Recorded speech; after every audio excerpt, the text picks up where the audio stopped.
Good morning, everyone. We're going to get started a little bit early so that I can use these extra couple of minutes to introduce our guest and something about her. We are absolutely thrilled to have her with her. She's mother of four, journalist, founder of the Shriver Report, and activist for social change and equality. She has empowered tens of thousands of women to become architects of change and to enlist men in the process. A Peabody and Emmy Award-winning journalist, producer, and six-time New York Times best-selling author. She has produced a groundbreaking series of Shriver reports that explore seismic shifts in the American culture and society affecting women today. During her time as California's First Lady from 2003 to 2010, she spearheaded what became the nation's premier forum for women, the Women's Conference. Her most recent report, A Woman's Nation Pushes Back from the Brink, was released January 12 and inspired a call to action from President Barack Obama in his State of the Union address. She comes to us directly from the White House, where she was last Sunday with the president. She's going to unpack all of that. I will ask you to warmly welcome her in just a second, but we're going to see a video that gives you a taste of some of the amazing, groundbreaking, and fruit-bearing work of our speaker today. So can we show that really quickly, and then I'll invite her up to have a conversation with me.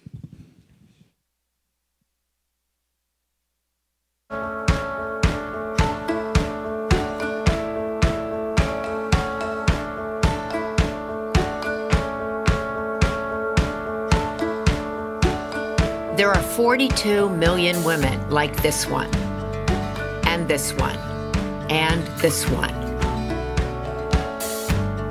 You see her every day, one house down or one desk over. The one teaching your children or going back to school herself.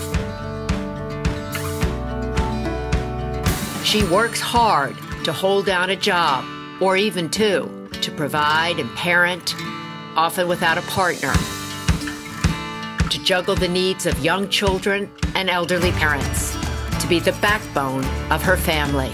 She's the one doing it all because she has to.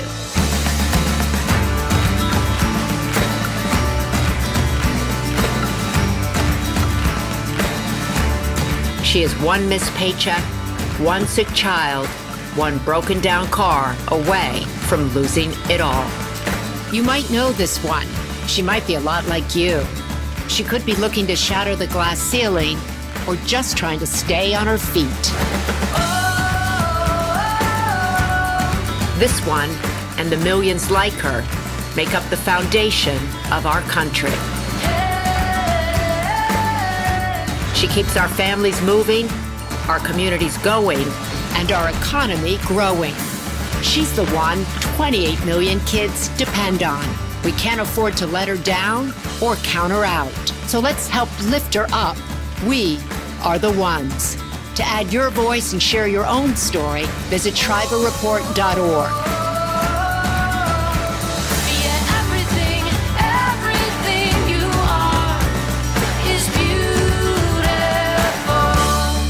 Tell us what women need now. Ladies and gentlemen,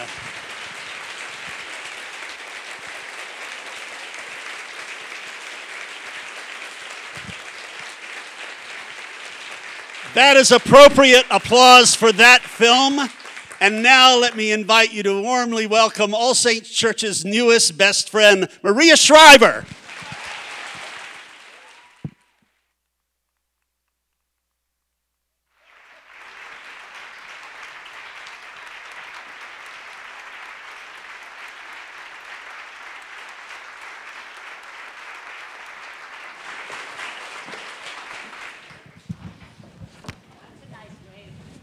I said, that's a nice way to start my Sunday morning. There you go. Gratitude. The White House last Sunday and All Saints Church this Sunday. I know, back to back. You're in good company. We're all in good company. You go from strength to strength, don't you, Maria? I go, anytime in the house of God, I'm in strength. Amen. Yeah. Let the church say amen to that. So Maria and I had this amazing lunch several months ago in which we explored so many parts of her life and life in general. And that lunch would not have happened, and this event would not have happened, had it not been for one of my very best friends and members of All Saints Church, Tina Clark. Tina, will you please stand and receive our gratitude? Thank you very much, my sister. Deep bows, deep bows. We agreed that Maria would postpone her visit and conversation with me right after my mother died, and I couldn't be here. So we're very, very grateful that Tina has worked with Maria's very busy schedule to make today happen. So welcome. Thank you for having me. So I must start, and if my voice quivers, you will love me. One of the many reasons I'm attracted to you is because of your mother and father. Sergeant Shriver. I hope not the only reason you're attracted to me. What did you say? I said, I hope that's not the only reason you're attracted. I said one of the great reasons. No, one of the many reasons. No, you said one of the reasons. One of the many reasons. Okay. All right. So let's keep it going like this. I like it. I like it. Let's keep it real. Four brothers. Let's go. So for those of you who may not know or remember, her dad was the founder of the Peace Corps, Sergeant Shriver. And yes.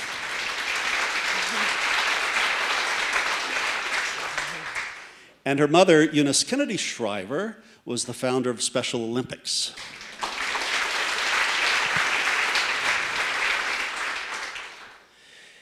Maria Shriver lives and breathes public service and living for others. And we are here to hear about her passions and also what inspires her to live the way she lives. So, a woman of great, great, great passion, a person of great, great passion.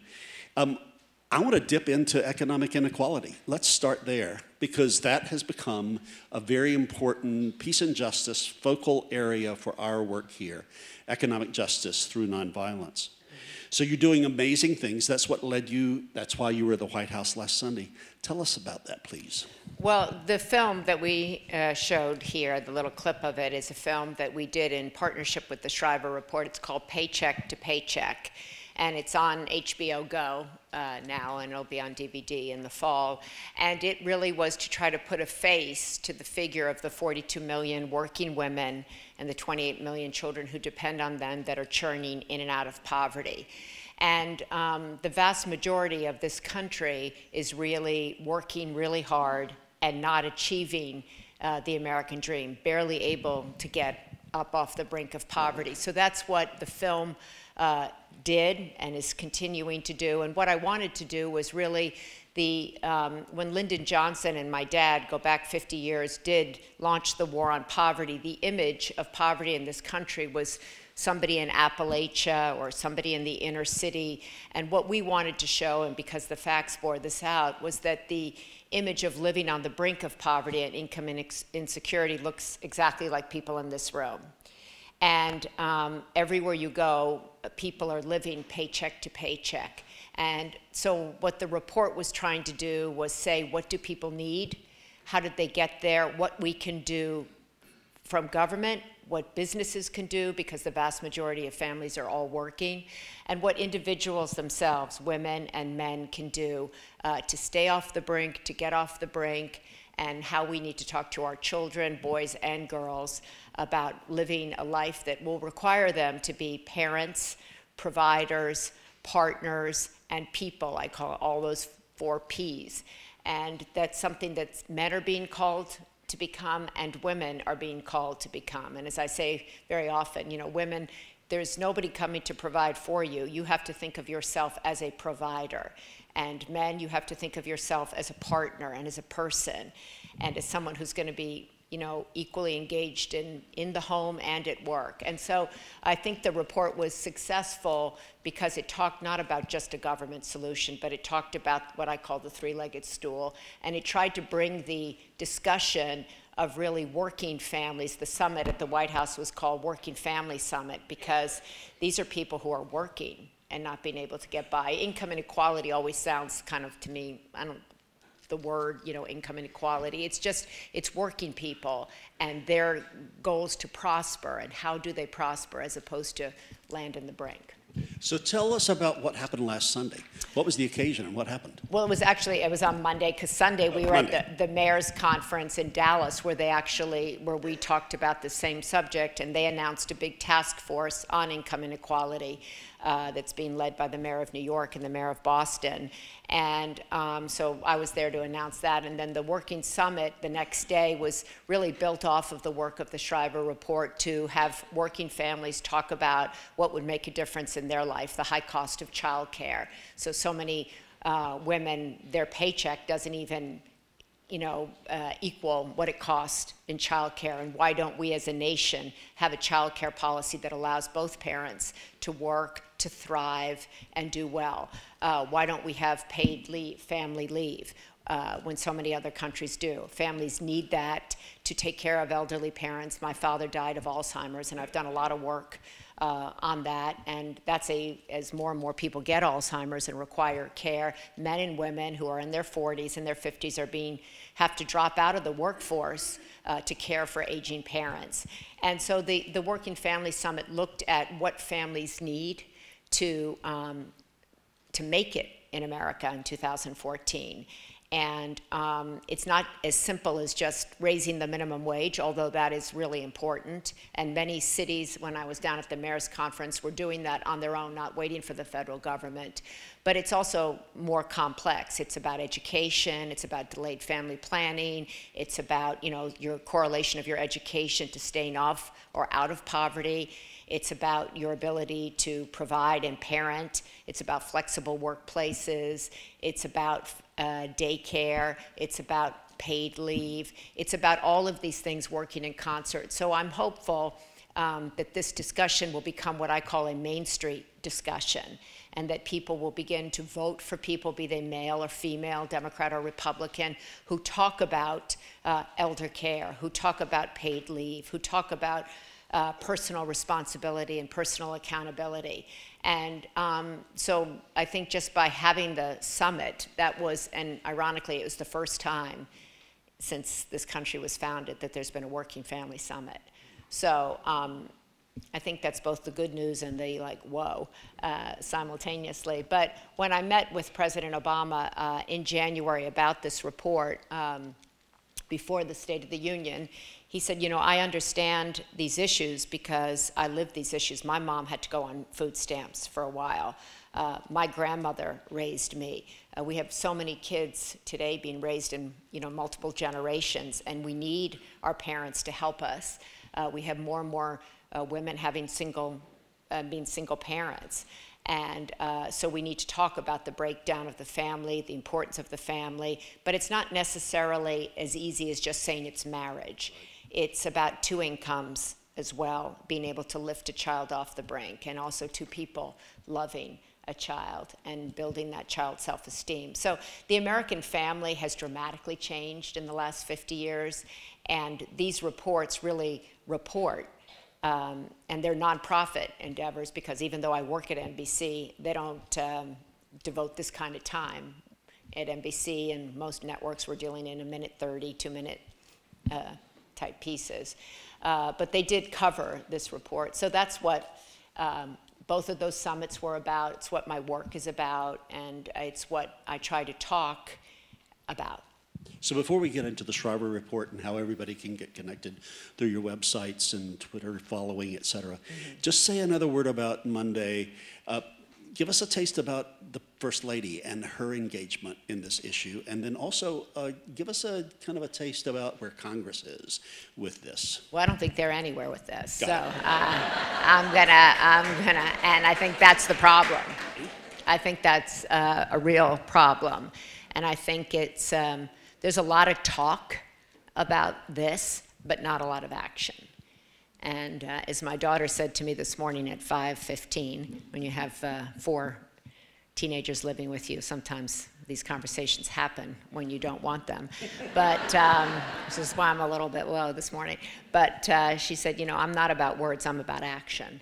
And so she was talking about someone else. And but anyway, I think the American public has a huge ability to say enough of the words.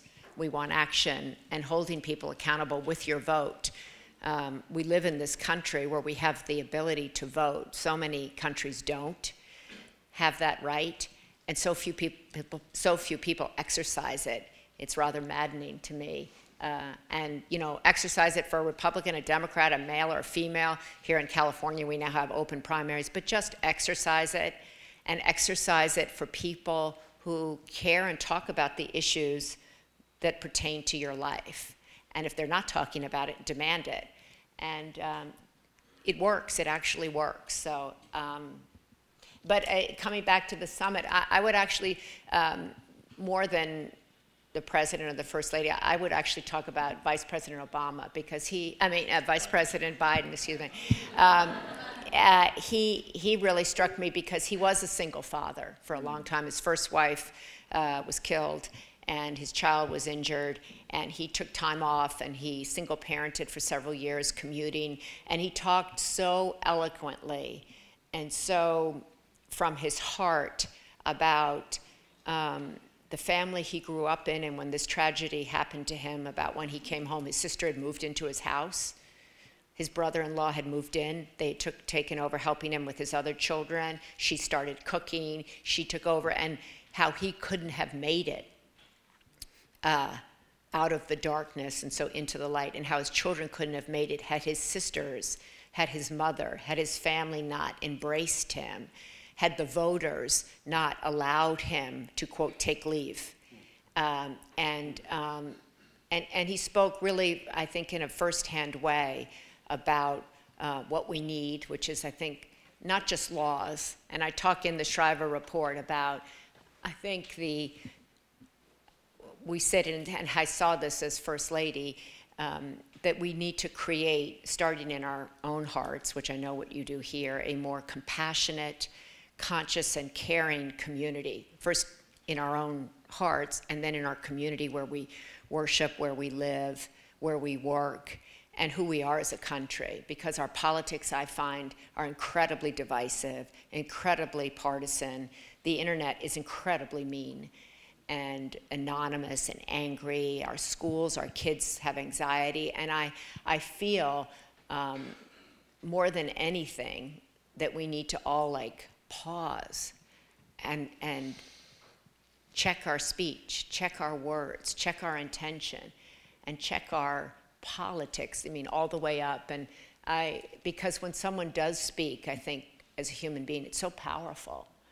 And so that's what I came away from that summit, wishing it had more Republicans in it, happy that there were a lot of men in it, wishing that we could all just drop the D's and the R's that are around our names, and wish that we could kind of pause and say, especially on this eve of the 4th of July, especially when there's such American fever with the World Cup, and there's just so much America fever going on. If we could all just carry that, not have that just at the 4th of July and the World Cup, but what do we have to do to carry that in our politics and in our lives after this week is something that I'm thinking about, writing about, and trying to work on.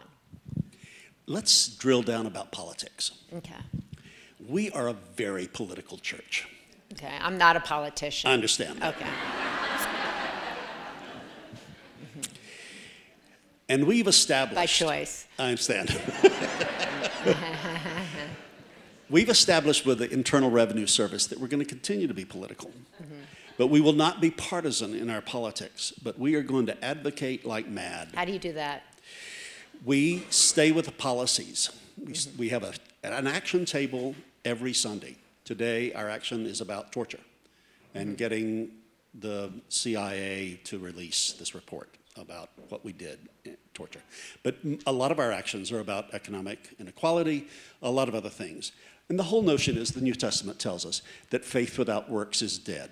Faith without taking action is actually of no good. You're no earthly good if you've got your eye only focused on heaven.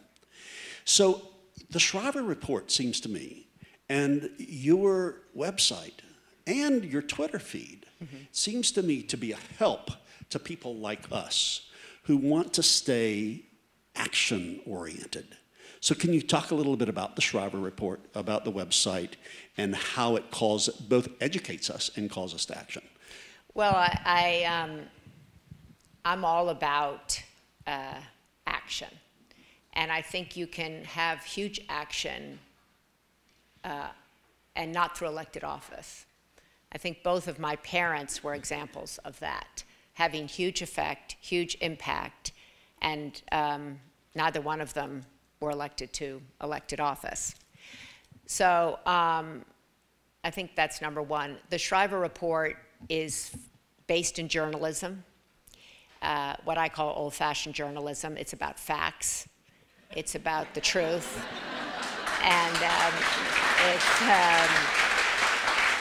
And it tells a story with the facts. It tells a story of what's really going on in this country about whatever the subject is. This was our third. And it's about, I'm hoping that it's a wake-up call. I use it to inform. These are my eyes. I use it to inform. I hope to inspire. I hope to ignite. And I hope to encourage everybody to make an impact with the material. So like if you read it, you have the goods when you sit at that table and debate somebody. You have the facts and the figures to help you in that kitchen table conversation, or when you go out, or you're at the water cooler. And I hope it, you know, will prompt action in Washington, but I'm hoping, and it is, prompting action in businesses and in households. And so I think that I talk about each person being able to be an architect of change. And I really do believe that, because when I was First Lady, people would come up to me a lot and say, I think you should do this, and you should get on that, and you should say this, and you should tell this, and you should do that. And I'd be like, well, what are you doing? And people would say to me, like, well, you know, I have kids, and I'm a mother. I'm like, well, yeah, me too. And they're like, well, I have a job. I'm like, me too. And they're like, well, you know, you were born into a family, so you can do all that. I'm like, last I checked, you were born, and you can do it all too. So I think that so often, and that's something I talk a lot to women about, but I think we abdicate our power, we give up our voices, and we think that someone who's elected should do it for us. And I think, you know, we have so much power actually in our hands today with the media. Power for good and power for bad. And I think that individuals have such an opportunity today to, you know, create, you know, political change, disrupt things with their Twitter feed, with movements. I love the Margaret Mead quote that said, never doubt that a small group of people can change the world. In fact, it's the only thing that ever has. And so that's what I try to use my Shriver Report to agitate, to irritate, but it's really based in facts. And that's its purpose. And ultimately, when these changes happen politically, privately, and personally, it'll go out of business.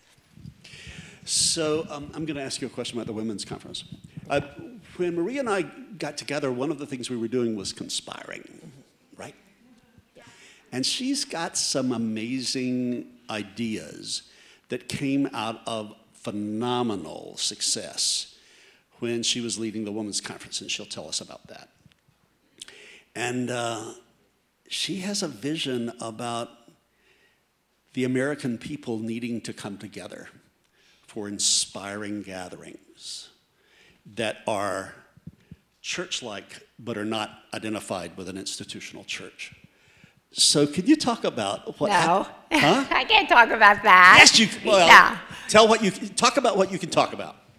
Oh, having to do with the Women's Conference. Well, the Women's Conference, First. I ran that while I was First Lady, and with Carl Bendix, who's here, who's my friend, worked with me. on that and so many other things. And it really became the largest gathering for women in the world. When I finished, it was 35,000 women. And it was to empower, ignite you to go out and make an impact in your own life and in the world.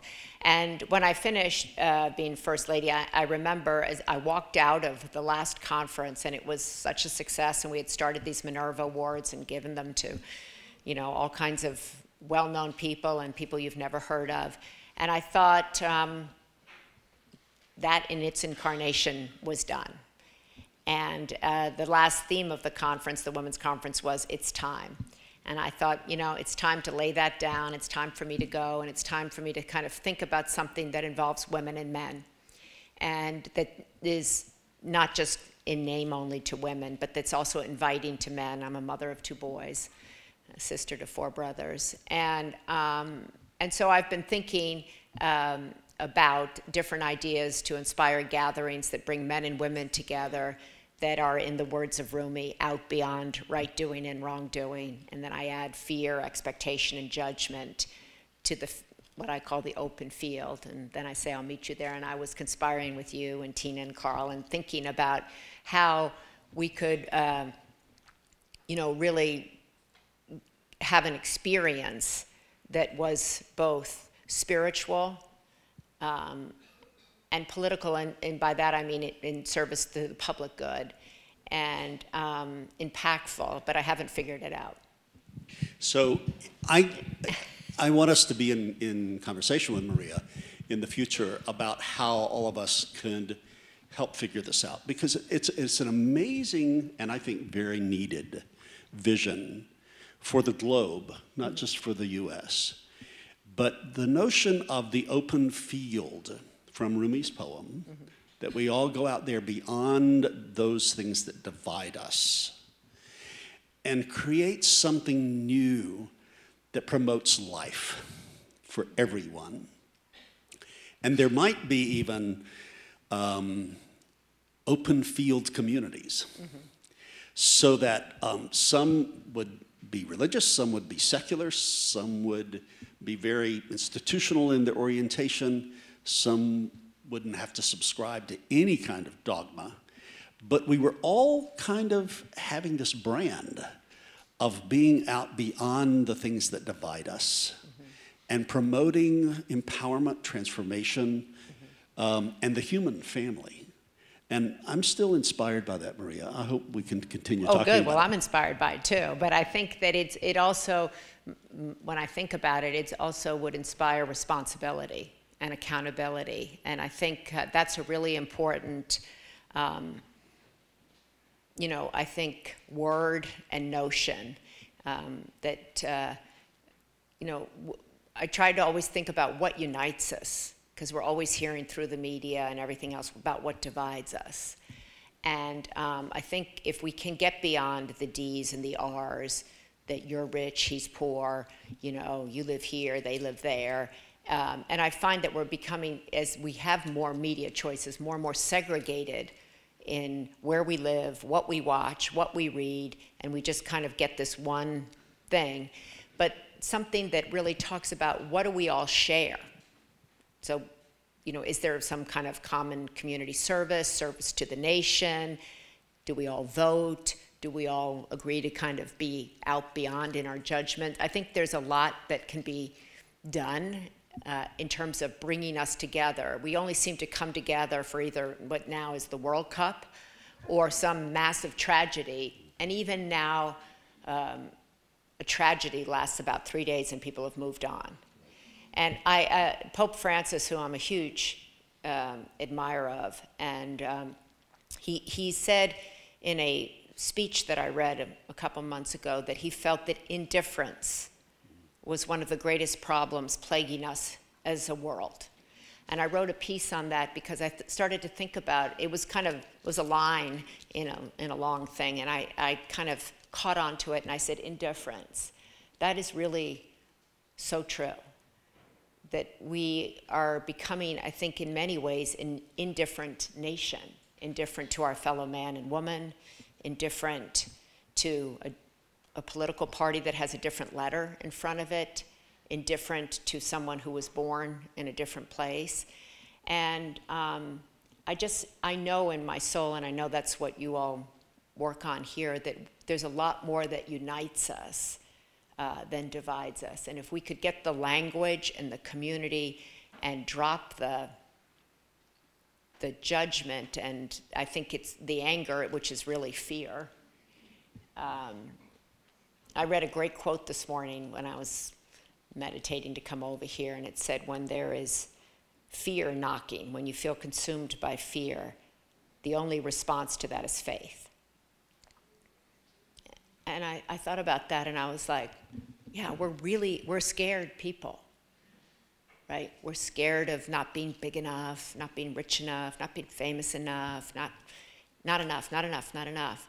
And I think that maybe this is a great moment for leaders like yourself to talk about what faith really means, and how do you get faith, and how do you use it. My grandmother was like, you know, the most, quote, faith-filled person, and I'd be like all the time, like, how you do that? What is that, Grandma? She goes, you just have it.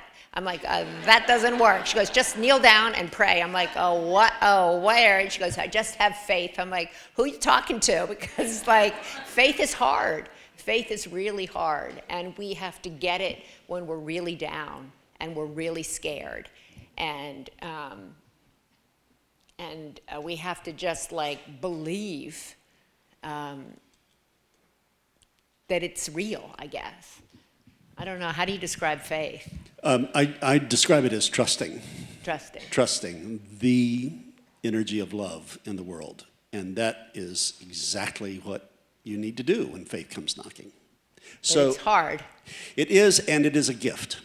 Yeah. I think that as long as we open ourselves to it and understand that it's grace, it's about God's love for us. Mm-hmm.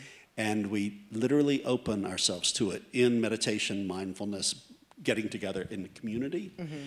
and working for the least of these. I think that's where faith comes in. It's an energy that comes up under us and moves us forward. But enough about me. So, and what I think. So, my sister, you are talking intrinsically spiritual stuff here. Yeah. And I will tell you a story from my meditation this morning. Okay. So while you and your daughter were talking, God and I were talking. Is that what you're talking? I don't know if that was what we were doing, talking, but. Okay, but anyway. So. I have faith that it'll be okay when I get home. Yeah. It's all a part of being heard. Yeah. Yes. So I was meditating, and you came into my meditation, and this is what happened. There's an amazing passage in the prophet Isaiah, chapter 58, which talks about our job being the repairer of the breach. Now, my sermon this morning is about grace and being a part and living in the answer rather than the problem. And that's how I see you, Maria. I mean, you are so committed to living in the answer instead of the problem. Living in, Christian talk, Easter Sunday instead of Good Friday. In being a repairer of the breach instead of being obsessed by what's broken. So that didn't just happen. You haven't done that just in the last minute or two. That's been going on in your life. Can you tell us something about your own spiritual autobiography? How did that develop in you so that you are this? Oh, and I have to say one other thing. So I get in my car at 6 a.m. to drive. Yeah, well, what was I doing in the meditation? I want to know what I was doing. How did I look? What was I doing? You know? I want to be really superficial and spiritual at the same time. How was Maria, I? I was good in there? You look beatific. Oh, okay. Okay. Okay. No, this next story will tell you how you looked in my dream, because it's just amazing resonance with what happened. Okay. So I leave my house at 6 to come here. Okay. And I drop by to get my coffee. And my favorite barista in the world says, hey, Ed, and she has my coffee ready. And she says, what's on the agenda today? And I said, in the pulpit, the agenda is grace. And in the Rector's Forum, the agenda is Maria Shriver. And she just lit up. I said, why did your face light up? She says, she is a strong woman. So she was not talking about dominating power.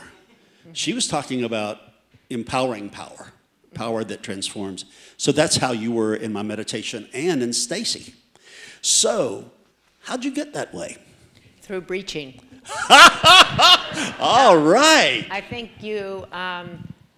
that's nice of her to say that, but I think we all kind of come to ourselves, right, in different ways. And we're all still, I feel like I'm still becoming.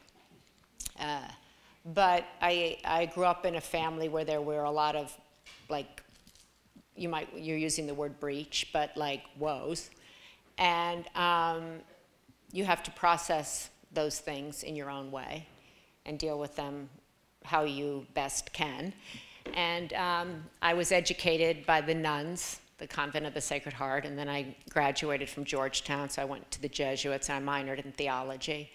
And I think, so prayer, both of my parents went to church every single day, as did my grandmother. So I grew up around people who went to church every single day, and I saw them going to church every single day to deal with these big breaches, right?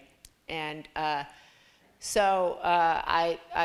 nobody kind of talked much about any of the breaches. I just saw them going to church, and so I figured they were talking there. And something was going on in that place that was helping them deal with those things and still allowing them to go out into the world. So when I had breaches in my own life, I copied that. And there's a great U2 song that says, you can never touch the sky until you know how to be on your knees on the ground. And I think that anytime you've been brought to your knees, and I'm sure everybody in this place has been brought to their knees, and maybe multiple times, you have to figure out how to, like, get up, right? I think you have to get up, somehow get up. And you have to have faith that when you get up, someone's going to be there. And so I think that my own faith and my own spirituality, I, as I said, grew up in a very religious household. But I feel that my own process through it is to talk more openly than my parents did about its effect. And my faith that it happens for a reason, and my faith that in the breaking down of someone, you have a rebuilding. And then you go through that in order to share what you learned with other people, so perhaps they can use it in their breach, and so on, and pass it forward. I don't know if that answers the question. That absolutely answers the question. Yeah. The other thing that fascinated me when we had lunch was to what extent you spend time talking with spiritual mentors. Mm-hmm. I was particularly touched by how much time you've spent with Father Thomas Keating. Mm-hmm. All of us know here that he's the person who invented the prayer, the contemplative prayer, mindful prayer. I'm forgetting the centering prayer. Centering prayer, yes. And you just gave me a taste of that, and I think it's really important for us to know here is someone who is a member of the Kennedy family and the Shriver family and was the First Lady of California, mm-hmm. that you're a seeker. Oh, totally. So can you just... Have always been, I don't know, somewhat, I think, journalism is a great way to explore and to, meet people. So I was always driven kind of like that.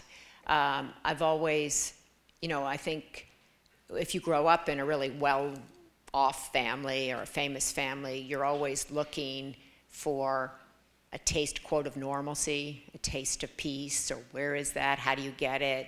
And I always just was super powered by curiosity about people's lives and how they managed to overcome and how they managed to keep going. And so that was always very interesting to me. And I was always also very interested in people who seemed to be at peace, because I grew up in a house and a family that was definitely not in peace.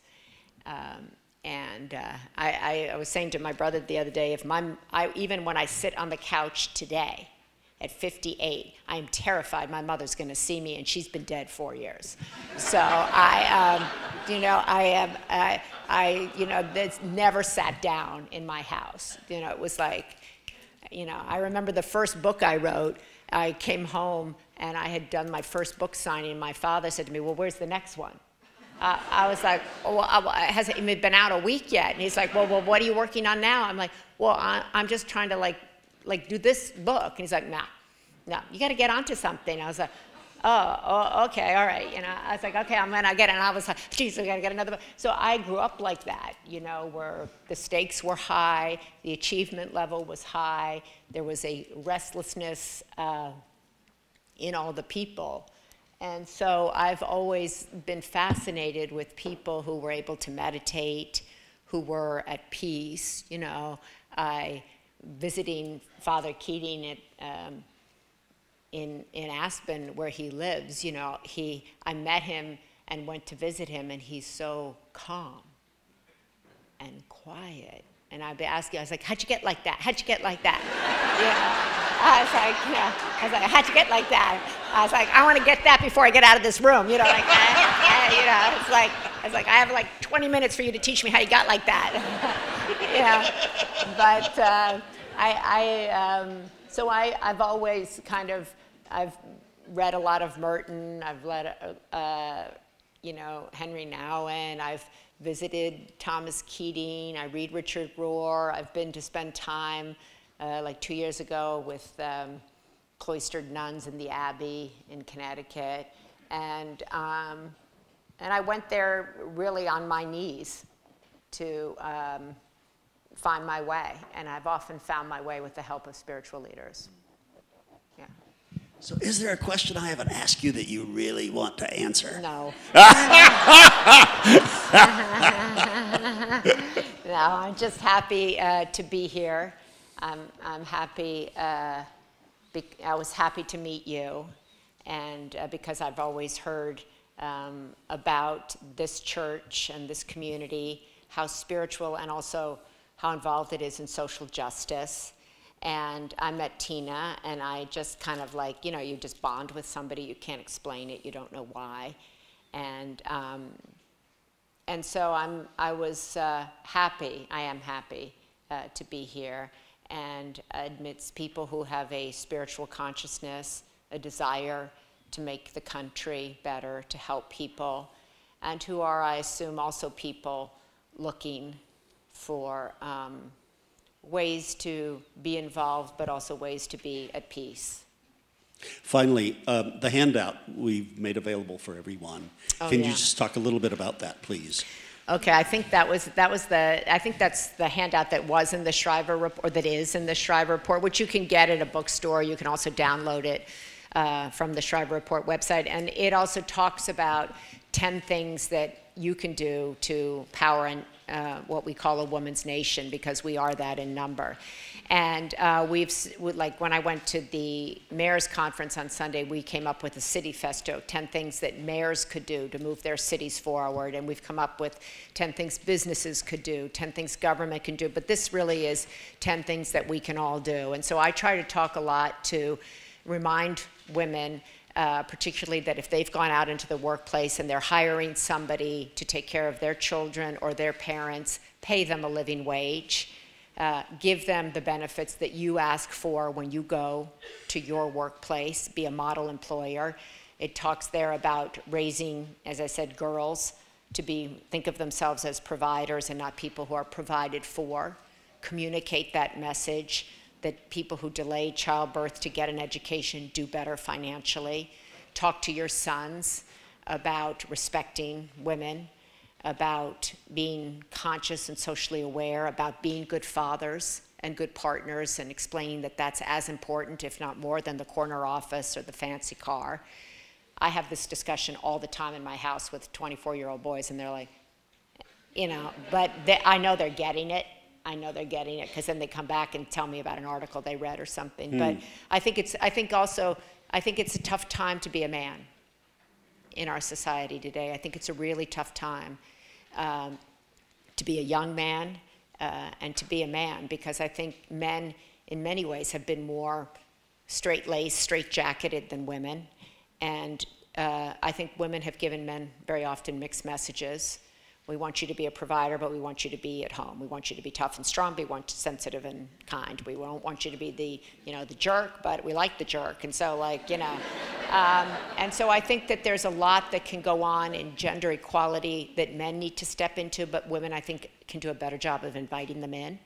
And I think this is a whole, when I talk about the open field, and I think we are coming into a time when we need to have a whole different discussion between the sexes, and about what it means to be a man, what it means to be a woman, how we want to raise our children, how we want to live as people.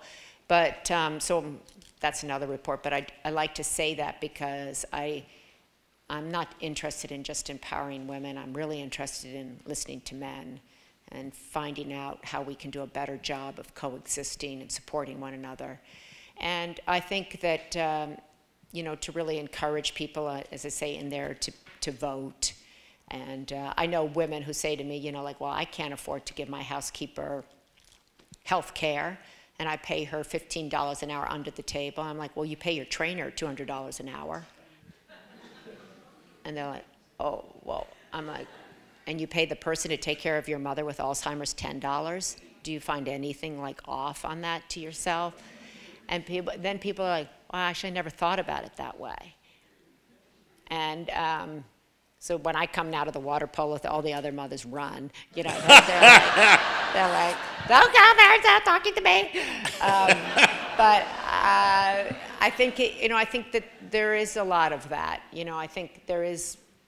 I think there's a whole care industry, exploding up underneath of us that's growing, that we have to be mindful of. And many of the people in those jobs are women, and they're getting paid money, and they can't survive. The woman who's the focus of the Paycheck to Paycheck, she works in a nursing home taking care of people's parents, and she makes $9.40, and she's trying to raise 3 kids on that, and she's working 8-10 hours a day, and she has no sick days.